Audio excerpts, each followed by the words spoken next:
viewers, welcome to the current episode on tourism products of India in continuation to our last episode. So far we have discussed heritage and cultural tourism products, religions, fairs and festivals, performing arts, dance and music forms, cuisines, artifacts and handicrafts. In today's episode, we shall continue our discussion on tourism products of India. The topic can be studied under the following subtopics. They are Indian paintings, Indian sculptures, archaeological sites, monuments and ancient temples of India, forts, palaces and museums, and Buddhist heritage sites.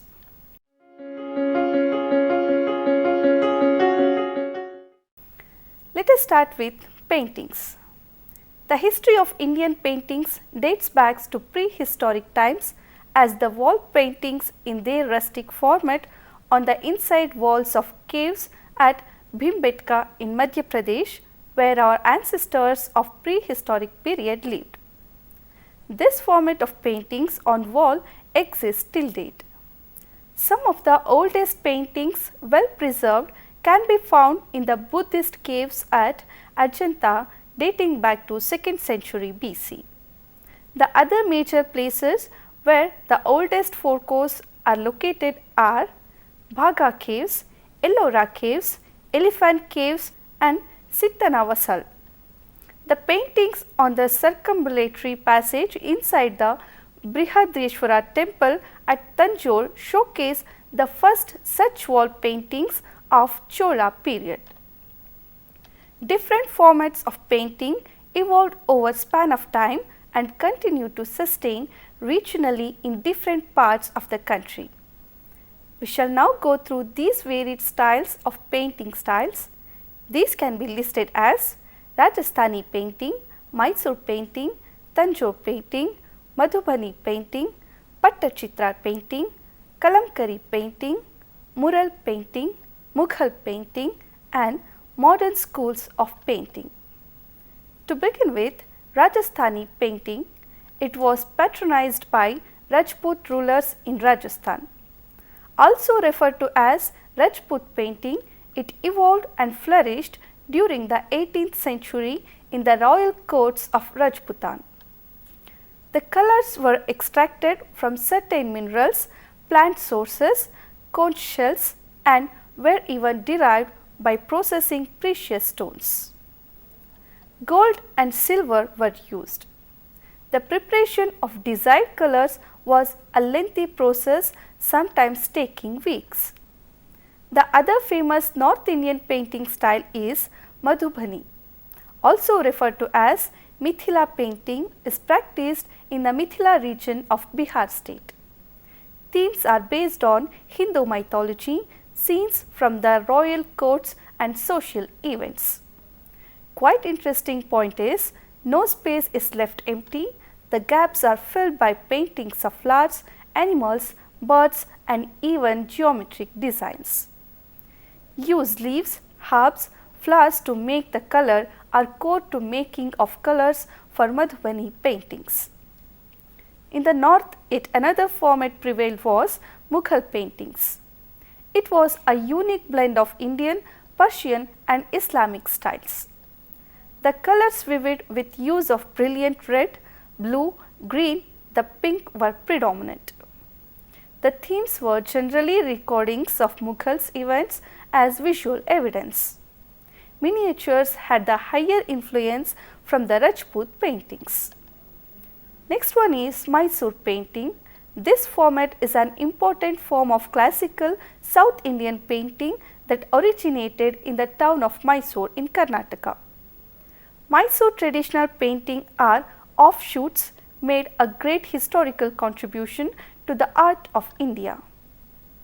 These paintings are known for their elegance, muted colors and attention to detail. The themes for most of these paintings are Hindu gods and goddesses and scenes from Hindu mythology. Then the Tanjore painting. This painting is also a classical South Indian painting native to the town of Tanjavur in Tamil Nadu, India. The art form dates back to 1600 AD. The paintings have features of rich surface, vivid colors and compact composition. They served as devotional icons.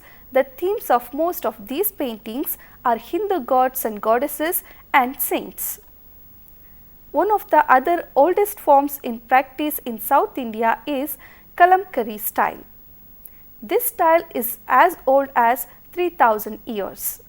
The Persian words Kalam and Kari mean pen and art respectively. One of the famous folk styles from Odisha is Chitra Painting. Patta in Sanskrit means vastra or cloth and Chitra means paintings. These paintings are based on Hindu mythology and devoted to Jagannath and Vaishnava cult. Artists use only vegetable and mineral colors prepared by themselves. Apart from these ancient and medieval painting styles, India has also contributed to the modern art. The famous schools of modern art in India are the Bengal School, the Shantiniketan and Progressive Artist Group.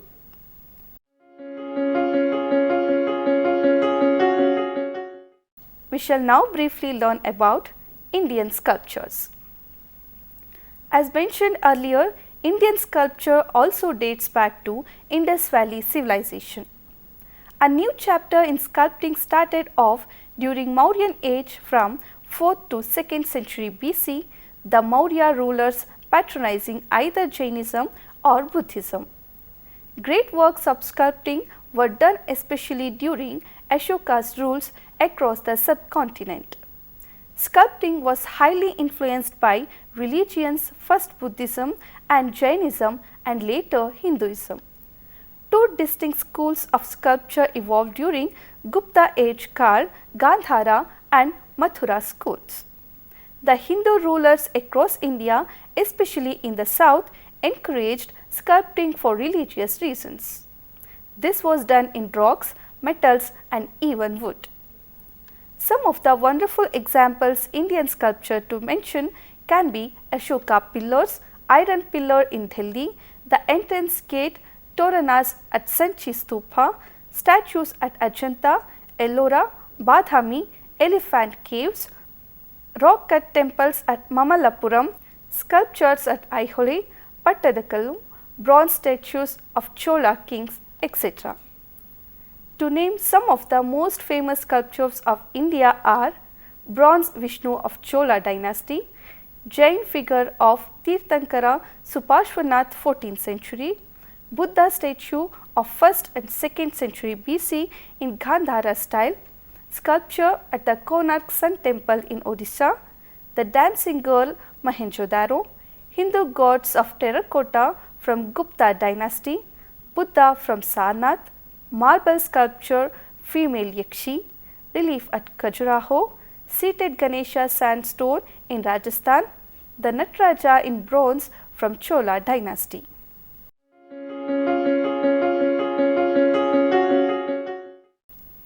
Next we shall move on to archaeological sites, monuments and ancient temples of India.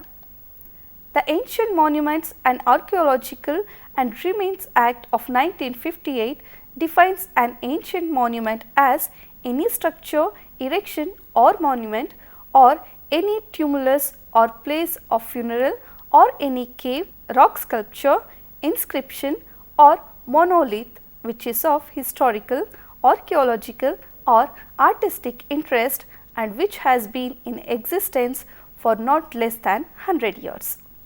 Likewise, the section 2D of the same act defines an archaeological site and remains as any area which contains or is reasonably believed to contain ruins or relics of historical or archaeological importance which have been in existence for not less than 100 years. The Archaeological Survey of India is the caretaker of all these monuments, sites and remains in India which operates through its 24 circles across the country. There at present there are more than 3650 sites, monuments and remains identified and being maintained by ASI and many being excavated. These include monuments dating back to different ages ranging from prehistoric period to the colonial period. The monuments include temples, palaces, rock-cut caves, forts, mosques, tombs, churches, stepwells and secular architecture and any other similar sites which could be the remains of ancient habitation. The entire gambit of monuments can be grouped into 4 major categories: the Indus Valley civilization and other prehistoric sites, stupas and caves of ancient India, temples and Islamic monuments. Let us look at the list of the most prominent of these archaeological sites of Indus Valley civilization. Adichanalluru in Tamil Nadu is a prehistoric excavation belonging to Iron Age. Also were found writings in Tamil Brahmi script of 6th century. Bhimbekta are the rock shelters dating back to Paleolithic age where earlier settlements of Stone Age humans must have lived. Birhana is said to be the oldest settlement site of the Indus Valley civilization located in Haryana. Dholavira site in Gujarat was one of the ancient metropolitan cities of Harappa civilization. Edakal caves in Kerala possibly had the influence of Indus Valley civilization. Lothal in Gujarat was another mega town of Indus Valley civilization. It was the oldest known ports of the world and had one of the largest dockyard. Pattanam on the banks of Periyar river in Kerala had an ancient settlement during 1000 BC. Important monuments of stupas, cave temples and other ancient sites are stupas at Gaya, Rajgir, Sanchi, Amaravati are marvels of Buddhist heritage. Ajanta caves in Aurangabad district of Maharashtra date back to 5th century BC. There are 30 caves of Buddhist heritage. Ellora caves in Aurangabad district of Maharashtra are 34 caves in total, mainly of Hindu religion, though there are a few Jain and Buddhist caves as well. They belong to 6th and 9th century AD. Nalanda in Bihar was the largest and oldest global university of ancient times, was established and patronized by Gupta rulers during 5th century AD. Arikamedu in Pondicherry was said to be an ancient port operated during 2nd century BC and had trade relations with the Greeks and Romans. Vikramashila has the remains of center of Buddhist learning existed during 8th and 9th century AD. Badami in North Karnataka has the rock-cut temples carved by the Badami Chalukyas between 6th and 8th century AD. And the third major category related to temple sites and monuments is really vast.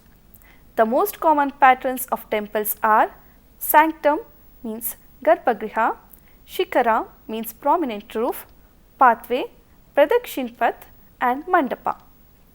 The temple architecture in India is generally classified into 3 orders such as Nagara style, Dravida style and Vesara style.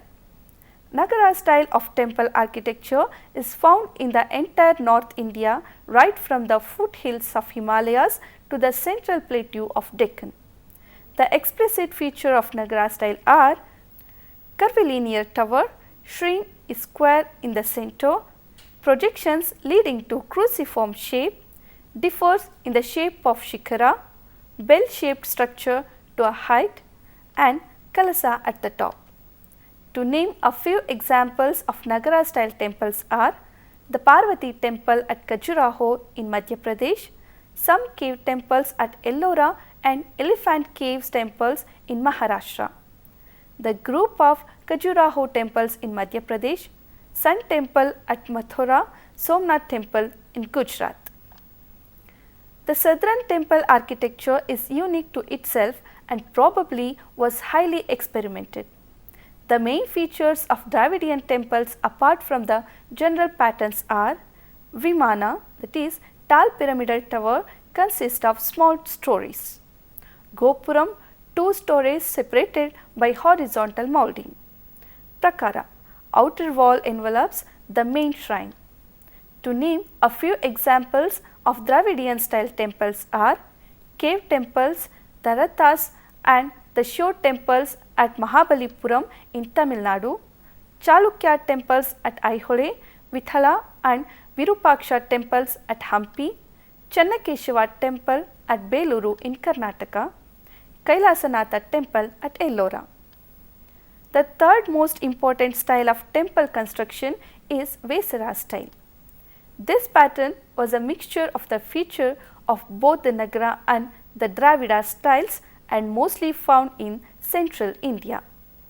To name a few examples of Vesara style temples are the Chalukya temples at Pattadakalu and mainly the Durga temple at Aihole in Karnataka, the Nataraja shrine at Chidambaram, Shiva temples at Trikandiyur and Tiruvannur in Kerala. Many temples built along the west coast also have the features of Vesara style. With the advent of Islamic rule in India starting from Delhi Sultanate to Mughals in north to Bahamis and Adil Shahis in south, the Islamic architectural monuments in India carry the following features. Introduction of new cementing material, lime mortar for constructing curve shapes, arches and spiral roofs were replaced by domes, foundations by rough stones and superstructures by dressed stones, building plaster by gypsum, decoration avoids depiction of living beings, massive and extensive buildings and mosques, aspiring domes, tall minarets, open courtyard, huge pillared walls devoid of sculptures, arch-shaped gateways. Apart from these features, some of the other basic characteristics are calligraphy, foliation, geometry, stalactitic, pietra. To name some of the major monuments from medieval period are Qutub Minar, Nasiruddin tomb, Ajmer Mosque of slave dynasty, tomb of Sikandar Lodhi of Lodhi dynasty, Mughal gardens in Kashmir and Delhi, Babur tomb, Agra and Delhi Red Forts, Humayun's tomb, Fatehpur Sikri, Jama Masjid in Delhi, Taj Mahal of Mughal dynasty, Gol Gumbaz, Ganja Mahal, Bara Kaman at Bijapur of Adil Shahi dynasty, Golkand Fort and Charminar at Hyderabad by Qutub Shahi dynasty.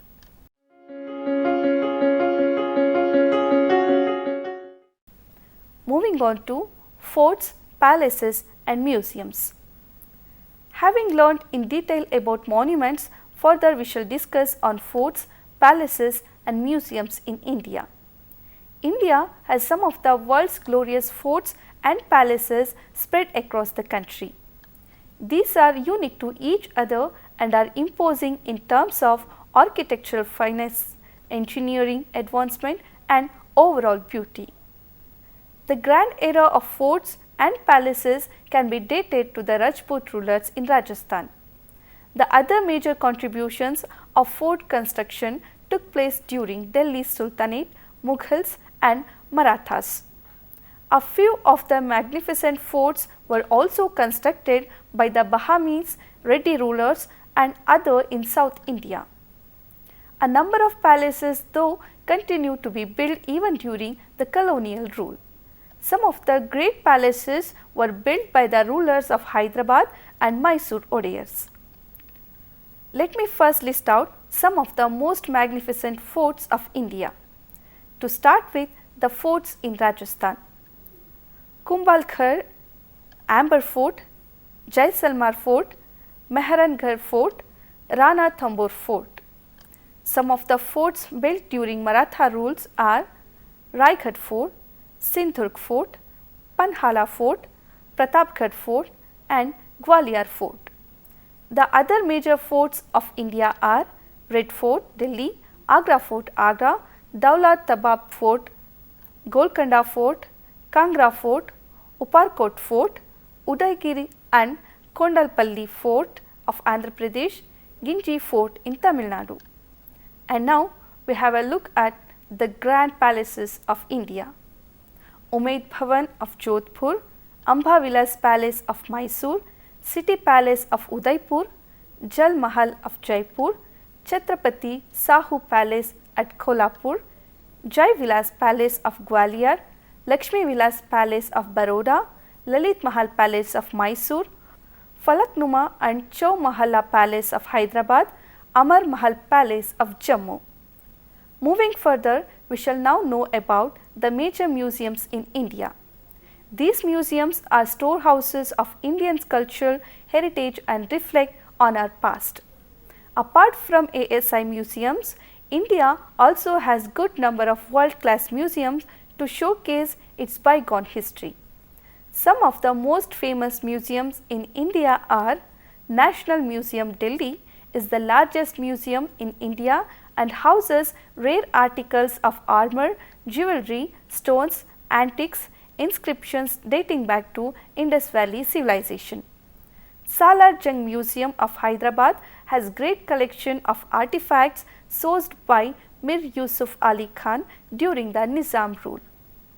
Indian Museum of Kolkata is one of the oldest museums and most visited, housing rare Mughals and colonial saga. Government Museum of Chennai has great collection of Chola, Pallava, Chera, Vijayanagara and Chalukya dynasties. Gandhi Memorial Museum of New Delhi is the ultimate place to know everything about our father of the nation. Prince of Wales Museum in Mumbai, renamed as Chatrapathi Shivaji Maharaj Museum, showcase the bygone history of Marathas, Western Ghats and the British Raj. Karnataka Government Museum at Bengaluru houses the rare items from the South Indian kingdoms. National Rail Museum of Delhi is a unique one of its kind with anything to know about rails and trains in India. Shankar's International Museum in Delhi is a well placed to know about variety of dolls sourced from different parts of the world. Calico Museum at Ahmedabad is the house of fabrics dating back to prehistoric period to the modern age. Napier Museum is 19th century museum with collections on different art forms.